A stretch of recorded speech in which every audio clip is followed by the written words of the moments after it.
Question is set matrix 0।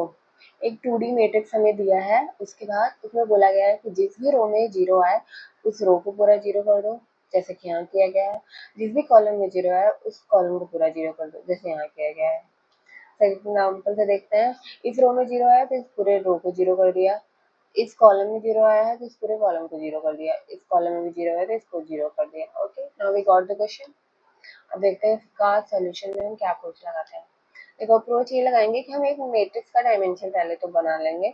उसमें ना हम दो एरे बनाएंगे या वेक्टर बनाएंगे। रोज और कॉल्स का लेट से हम वेक्टर बना लिए, उसमें सारे एलिमेंट्स को पहले हम किसी से वैल्यू से इनिशियलाइज कर देंगे। मैंने -1 से इनिशियलाइज किया है। फिर हम आइटरेट करेंगे हर एक एलिमेंट पे मैट्रिक्स के, जहाँ भी वैल्यू जो है वो 0 आएगी, 0 के इक्वल, वहाँ पे हम क्या कर देंगे, उस अपडेट कर देंगे हमारा क्रिएटेड वेक्टर को और उसमें उस पोजीशन पे 0 कर देंगे। ठीक है, फिर हम सेकंड जब टाइम पूरे मैट्रिक्स को ट्रैवर्स कर रहे होंगे, उसमें देखेंगे जहाँ भी हमारी रो की वैल्यू जो हमने अपडेट किया है वहाँ 0 आएगी, वहाँ पे हम उस मैट्रिक्स के एलिमेंट को 0 कर देंगे। ठीक है, फिर ये हमारा अपडेटेड मैट्रिक्स आ जाएगा।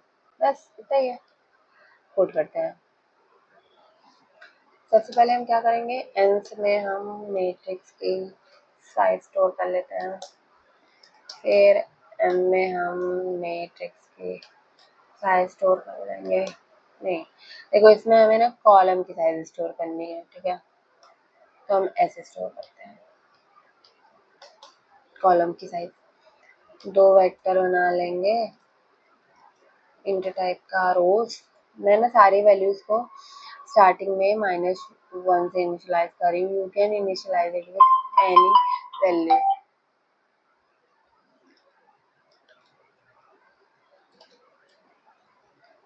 Calls m-1। ओके, एक फॉर लूप चलाएंगे। इससे हम क्या कर रहे होंगे, इससे हम ये वाला आइटरेशन करेंगे। इस फॉर लूप में हम देखेंगे कि जो भी वैल्यू आ जाए 0, ठीक है, उसको हम उस रोज और कॉलम को अपडेट कर दे। रोज और कॉल्स वेक्टर्स जो हमारे वेक्टर्स है ना, उनको अपडेट कर दें।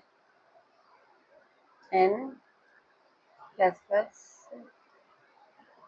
देन हम दूसरा फॉर लूप चलाएंगे, क्योंकि मैट्रिक्स के अंदर हमें ट्रैवर्स करने के लिए 2 फॉर लूप चाहिए, एक रो के लिए एक कॉलम के लिए।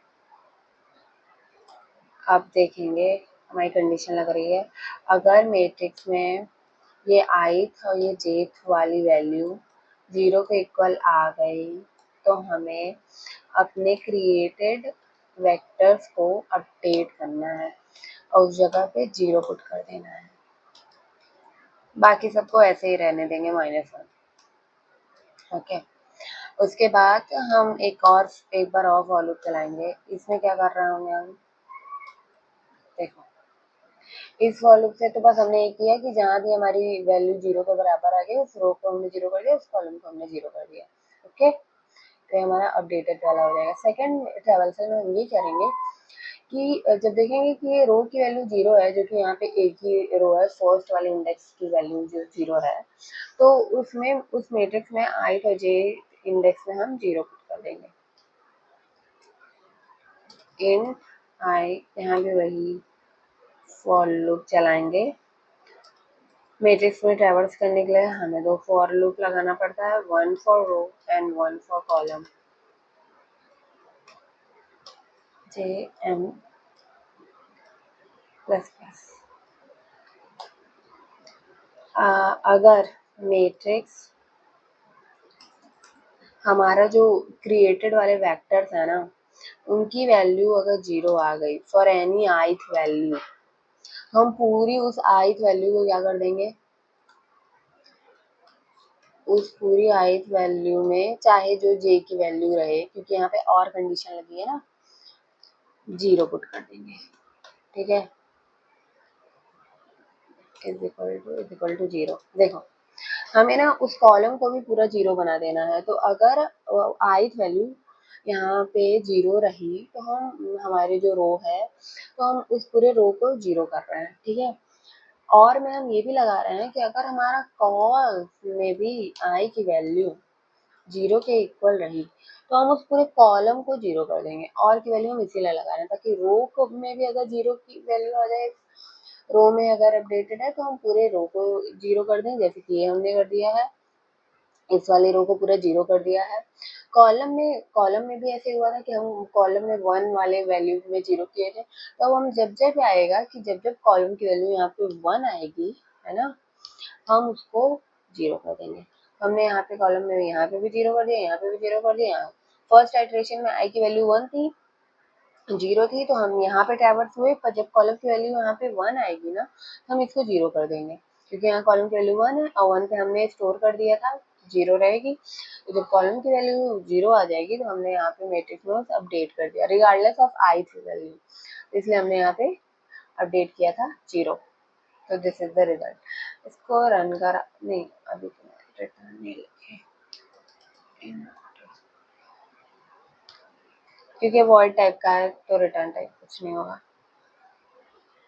What is the error here?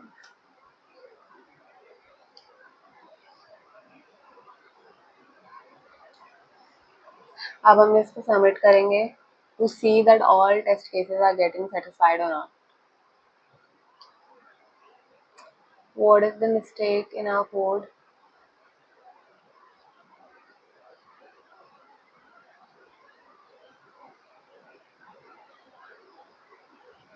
तो आई की वैल्यू हमने सही इनिशियलाइज की, यहाँ पे ना जे करना था, फॉल्स के लिए हम जे को कर रहे हैं। अब देखते हैं।